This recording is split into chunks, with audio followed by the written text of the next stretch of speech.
장막에 비유하시면서 시작합니다. 우리의 믿음의 조상 아브라함은 이러한 노마드성을 기반으로 하나님의 부르심에 순종하였다라는 것을 통하여서 믿음의 족보를 시작하게 된다라는 것입니다. 이 땅의 부유와 명예도 결국은 하늘에 있는 영원한 집에 있다는 사실을 기반으로 아브라함은 이해했기 때문에 자신의 목숨과 바꾼 전리품을 살레망 멜기세덱에 11조로 드렸다라는 것입니다. 그것을 통하여서 목숨조차도 하나님의 것임을 고백했으며 그 고백에 거치는 돌이 될까봐 사람은 내게 보내고 물품은 내가 가지라라고 감사를 모르는 소돔 왕의 후한무치한 언행에도 불구하고 전쟁에 든 식비 이외에는 다 돌려줘 버리는 믿음의 행위를 보여줍니다. 소돔 왕의 공치사를 차단하고 오직 하나님께 영광을 돌리기 위함이었습니다. 그래서 신자의 삶은 기본적으로 아브라함 신앙의 노마드성에 대한 이해를 기반으로 해야 합니다.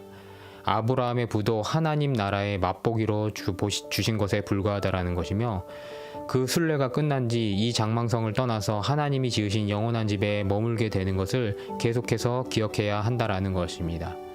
이 땅의 삶은 하나님께서 한번 불어버리시면 날아갈 것입니다. 또한 하나님의 숨결 한 번이면 우리에게 다시 날아오기도 하는 것이므로 하나님 앞에 맡겨드리는 것이 신자의 마땅한 삶입니다. 그리고 그것이 신자의 삶의 소프트웨어입니다. 이것 이외에 이 땅의 삶에 대하여서 계속하여서 의지하고 놓지 못하게 하는 것은 모두 다 축복을 가장한 하늘로부터 오는 처소를 덧입기를 간절히 사모하는 것을 방해하는 것임을 우리는 깨달아 알아야 할 것입니다. 그러나 노마드로서의 삶은 고독합니다. 이동할 때마다 금방금방 줄어드는 초당과 다른 필드를 향하여서 짐을 싸들고 떠나는 삶은 항상 익숙치 않습니다. 현 상황에서 우리는 벗은 듯 노출되어 보이고요. 그 상태가 두려워 보이기도 합니다. 이 땅에서 순례하는 것이 아니라 목적 없이 유리방황한다라는 불안감에 빠지기도 합니다. 사단은 그러한 틈을 타서요, 계속 영원한 장막집에 대한 소망을 상실하게 만들고 그 받을 상급에 대한 하나님의 보증과 약속을 혼탁하게 만들어버려서 결국은 우리를 타락으로 이끌게 만든다는 것입니다.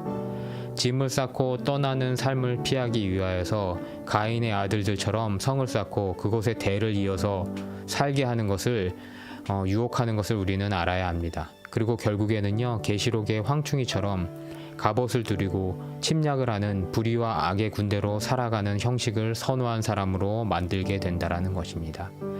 그러나 성을 쌓는 순간 안락의 정욕에 우리는 빠지게 되고요, 하나님이 아닌 물질과 세상 정치 제도에 세상꾼주 리바이어던을 따르게 되는 연약한 존재라는 것에 대한 각성을 가져야 할 것입니다.